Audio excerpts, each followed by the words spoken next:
So this one is Radiant Cucumber. Nice name. This is so weird. I've actually met Tommy Tallarico.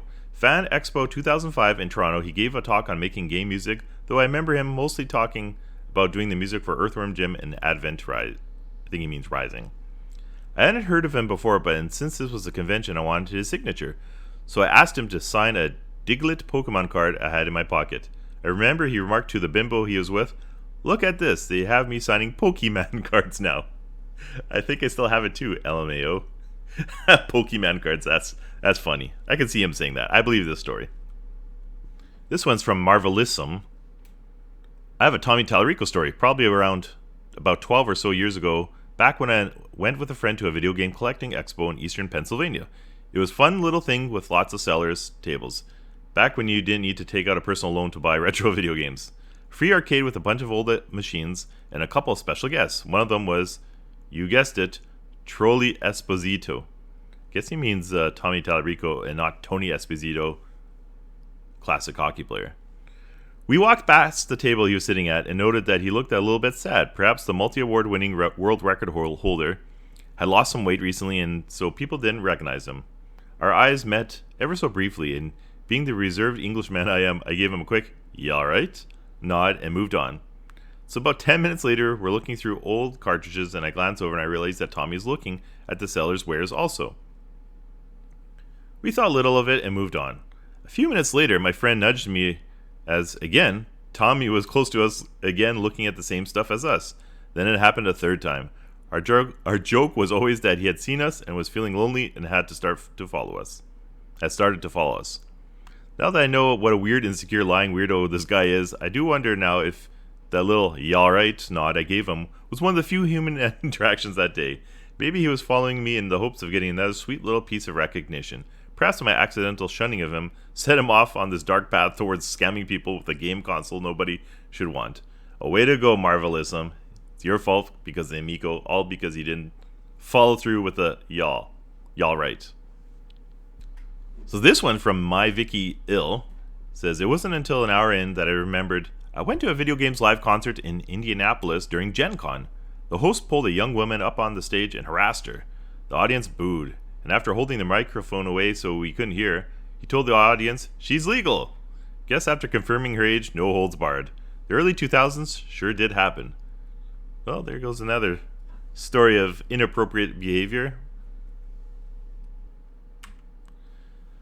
Zio Magier says, one of my formative youth memories was the day Video Games Live performed on stage in Sweden. I had been looking forward to the concert for almost an entire year. I sat way too close and had to wear earplugs to not lose my hearing.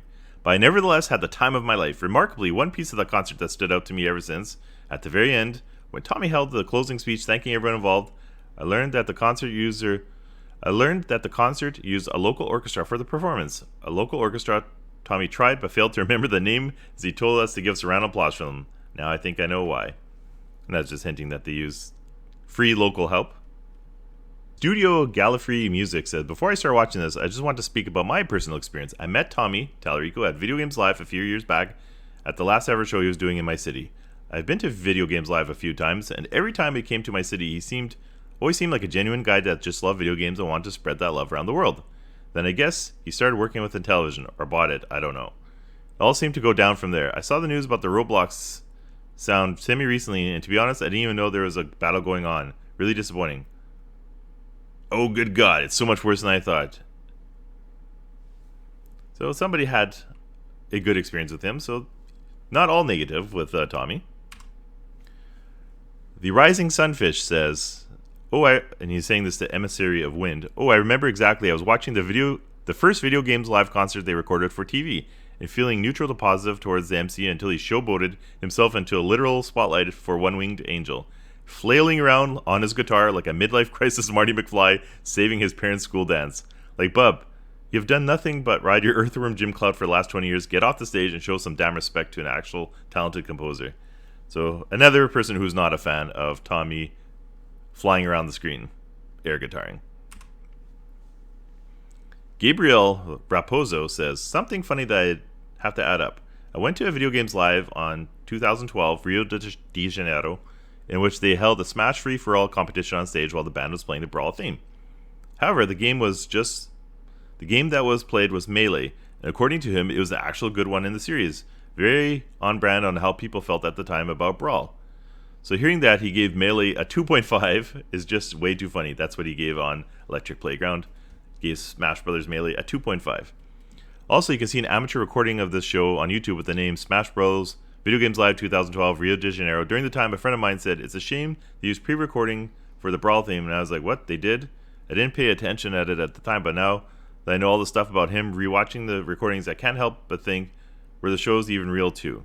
LMAO. Rotally Pumperd says, I saw a Video Games Live show in 2009 and briefly talked to Tommy at the signing table afterwards. When I mentioned Earthworm Jim, he playfully interjected, mimicking the game's groovy voice clip. At the time, I wasn't sure if it was him implying he was the original voice. He wasn't. It was Doug, 10 April. But I'm pretty sure he would have said if I had asked. So, he really liked his Earthworm Jim yelling groovy, even back in 2009. So Chronoplague6767 says, I met Tommy at the 2014 Salt Lake Comic Con. He had a panel on the history of video game music, and it was very insightful. He ran out of time and invited anyone who wanted to keep talking to hang out for a bit. He was pretty cool in that environment. However, he does give off those Butch Hartman vibes. Orion Cooper says, I actually saw Video Games Live when it was performed here in my town years ago. It was very okay, nothing really to be excited about, but not terrible. The live orchestra played a lot of classic video game music, going from the primitive, like Pong sound effects to World of Warcraft. I honestly wouldn't have gone, but some friends of mine wanted to check it out, so I went with them. I remember Tommy, or at least the guy I am pretty sure was Tommy, really hamming it up on the electric guitar for their cover of One Winged Angel to the point that I laughed. Note, he was not going for the laugh. That is definitely Tommy, and we've seen the videos of him really hamming it up. The only other thing I remember was that they had some interactive games that members of the audience were brought up on stage to play through some sort of physical interaction, like someone played Frogger by moving back and forth on a pad or something and jumped to jump forward. And I think they had Space Invaders or something. The setup looked cool with the game being projected on a massive screen above them, but the interactive part just did not work well. It was just an embarrassment. But this was 2007, so maybe it got better. So that sounds like a typical Video Games Live show. A lot of Tommy hamming it up and some weird other stuff, but for the most part, I think most people enjoyed the music. Hypersapien says, I've been to the Video Game Live show twice and enjoyed it. By far, the worst part of the show is when the whole orchestra and choir was playing, then the lights dim, a spotlight turns on, and Tommy walked out on stage playing some butt rock on electric guitar. Like it was some climatic moment we were all waiting for. It reeked of ego. Yep, that sounds more right. Lady Sapphira says, I actually saw Tommy at Video Games Live in Ireland. He tried to do a jump on stage and fell badly. He stayed down for a good minute or two before continuing with the concert. I wish I could see that video. That would be funny. Shrigma Female writes, I went to one of his concerts in West Texas a couple years ago. It was like a really high budget shitpost, and the first time they played the guitar, it let out a deafening screech because they set up the audio equipment wrong. LOL. Well, they didn't have a good experience there. From what I understood, the earlier shows were well done, and just the ones from the last 10 years, I guess, have been terrible, the ones that Tommy has ran. Cool Man Madden says, met this Tommy guy, Met this Tommy guy once when I was working on a local news spotlight for a Video Games Live show in my area. At that time, he seemed interesting, to say at least. The show was kind of dope with or without him being the MC. Had a whole section just for Earthworm Jim with him playing on the guitar. It's just cool hearing professional musicians play iconic VG OSTs, so he mostly liked it. Vertibel writes, I actually went to what must have been one of the first Video Game Live performances way back in 2005. It was right around Halloween and everyone was dressed up and it was a great time, but I distinctly remember the one criticism my friends and I had was, man, that host was annoying. Coent JE says, I just had a blast from the past. 10 years ago I went to a Video Games Live's concert in Amsterdam, and your clip at 1 hour in gave me a feeling of deja vu. That clip wasn't from Amsterdam. I don't remember him saying that, but I'm pretty sure he was there. He asked us to take a photo and post it under his Facebook post to have a chance to win a prize. Damn, that's kinda really weird to remember. Slime Privilege writes, I was dragged to a Video Game Lives in 2010 or 11, and Tommy came off incredibly obnoxious during it. The funny thing is he kept bringing up the factoid during the show that Bruce Springsteen was his cousin. I kid you not, he must have brought it up at least 5 times as a recurring thing in between sets. And in this vid, I saw something about Steven Tyler was also his cousin. Guess we can probably chalk both of these up into the lie pile. I'm guessing he is misremembering because I don't think Tommy has ever said Bruce Springsteen was his cousin. He's always talked about Steven Tyler, but sounds about right. Jack Badger 3976 says, I've been to video game lives twice when it's been in London. I remember saying to a friend that I'm not used to hearing orchestral music over a PA. I'm wondering now if any of that music was performed actually live. It's a good point. I know the original ones were definitely live, but who knows about the ones that are more recent. The Average Glasses says, I can't believe this is the same guy who scammed us out of $80 for video game music in concert a few years back. Knew the name and general obnoxiousness seemed familiar. Funnily enough, we left the concert after 10 minutes because the sounds was absolute shite. So finding out he used to be responsible for music just makes this worse. Command Burr says, I saw this video games live concert thing once many years ago and remember finding the loud, arrogant host incredibly annoying and unlikable. Turns out he is way, way worse than I had reason to believe. I also found it really weird that a lot of the music the orchestra played was classic video game music from Zelda and Final Fantasy, but then Tommy joined in with his guitar, playing basic power chords, and all the songs were obscure Earthworm Jim songs. Well, now I know why. I also remember that he made really rude and aggressive comments about people who are against video games, trying to create a weird us, the capital G gamers against the moment. It was embarrassing to say at the least. And that is definitely, I believe this one 100%, because Tommy used to talk like that all the time, and when say it was us against them. But then the funny part is with Amico, he crapped on the us people and saying that gamers hide in the bedroom and that everything is violent and gross, and he wants it to be all safe and great. So the guy definitely has changed his tune over the years, or else with Amico he was just full out lying. So a few people are familiar with Tommy and his time on Electric Playground with Victor Lucas, and here's a few of the comments. Metal King Slime says, oh good, I thought the guest appearance in Boku no Natsuyomi was the extent of hbomberguy we'd get for this year. I primarily remember Tallarico as the Earthworm Jim guy and the guy who kept talking about how much he loved to feel a controller rumbling up against his dick on G4. Edit, a lot has changed about my perception of Tallarico in the last hour. Yeah, it sounds about right with Tommy there. Family friendly, I guess the Intellivision people could have played those clips of him talking about the rumbling against his dong. His dingaling, as he would call it. Omastar444 says, it is sad. The main reason I remember Tommy Tallarico is mostly because of on Electric Playground. I think it might have been Judgment Day. He would often pull game controllers and other things out of his pants to review them. I remember it just being weird even back then. So another person talking about how Tommy resorted to the dong jokes all the time. Or else just being a weirdo. Clayton Andres says, I only remember Tommy from one Electric Playground episode where I saw every time they mentioned We Love Katamari, he kept saying, We hate Katamari! Like it would get more funny the more he said it. Anyway, glad to know that there's more going on with this guy. Jerk Hater 20 says, oh shit, I remember this guy. He annoyed the shit out of me as a teen watching G4 TV because how much he absolutely hated Nintendo and would always give low scores to Nintendo games on that review show.